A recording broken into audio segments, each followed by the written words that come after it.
So you're giving this heart rate based training a try and you're having some difficulty keeping your heart rate in your target zone. So let me give you some considerations that might help you quite a lot with this particular problem. Now I've got 6 tips for you guys that I want you to consider when it comes to keeping your heart rate in your target zone. Now, are these all of the possible tips that you could implement to make sure that you are keeping your heart rate in that zone?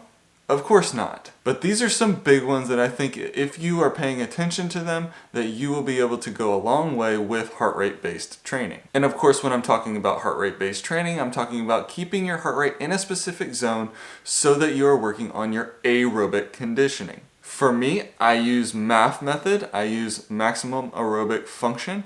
However, a lot of people use zone 2 or some other method of keeping your heart rate in a specific zone. But whatever method you're using, all of these tips can be implemented to make sure that you are keeping your heart rate in your specific zone. Tip number 1, are you getting a good warm-up? At the beginning of a run, there's a period of time when we need to ramp our heart rate up to a certain level, and sometimes we can go straight past our target heart rate zone. But if we ease into it with a specific warm-up, our body can get used to it, our nervous system can get used to it, and it can level off right where we want it and stay that way for the majority of the run. So if you're skipping the warm-up, I want you to reconsider this. Making sure that you do some light jogging, some warm-up drills, and things like that before you get into your run is going to make it much easier to keep your heart rate in a target zone. Secondly, are you having caffeine before your run? As many of us know, caffeine is a stimulant drug and it can help bring our entire system up here, and that's the reason we drink it. That's the reason we drink coffee or tea or whatever, is to try and bring us up here and then keep us going throughout the day. However, whenever we're considering heart rate based training for running or any other specific endurance sport, we are talking about ramping it up to a point where maybe it's going to be out of control no matter how slow we're running. Caffeine's going to raise your heart rate. It's just a fact. So be aware of what you are putting into your body before a run so that you don't end up, keeping your heart rate way too high.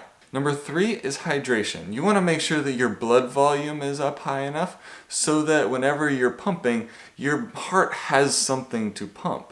If you have a low blood volume, then your heart's going to have to pump out harder and faster in order to deliver enough blood and enough oxygen to the working muscles. However, if you've got a high enough blood volume, it can just pump out larger volumes with every beat and not have to go quite so fast in order to deliver oxygen to those working muscles. Now you'll see this specifically later in the run whenever you are getting dehydrated because you've been running and you start to experience that cardiac drift. That's a normal thing, so make sure that you are also replenishing fluids throughout the course of a run. Number 4, check the ego at the door. Make sure that you are paying attention to your pace and that you're not just pushing yourself because you see somebody over here and you don't want to look super slow. Okay? So make sure that you are taking a look at what's going on up here. And are you trying to impress somebody with a certain speed, or are you trying to impress Strava? What's the point of the run? The point of the run is to keep your heart rate in a target zone so that you are working on specifically the aerobic energy system. Number 5, are you mentally distracted? What's going on in your head while you should be focusing on a run? Are you thinking about the things that you have to do for that day? Are you thinking about the problems that you're having at home? Are you thinking about all of your work that you have to do? Are you thinking about something that you're trying to learn and you're mulling over it in your head?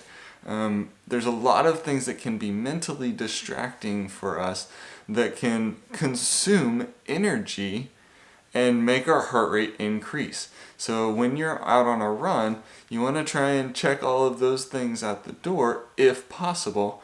Obviously, there are some things that it's just impossible to do, but this is definitely one thing that can cause your heart rate to stay a little bit higher because it does require energy to be when you are distracted by something else mentally. And finally, breathing. You've got to make sure that you are breathing correctly.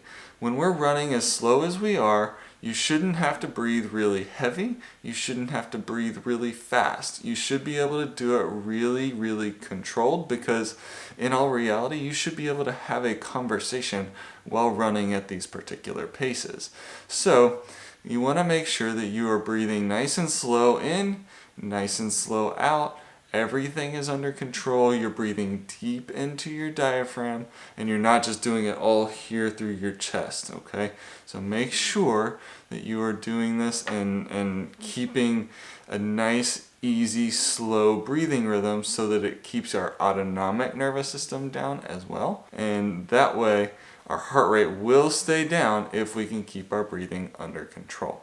So that's all I've got for you guys today. 6 tips for making sure that you can keep your heart rate under control while running in your specific target heart rate zone. So head on out there, seek your elite. God bless, and I will see you next time.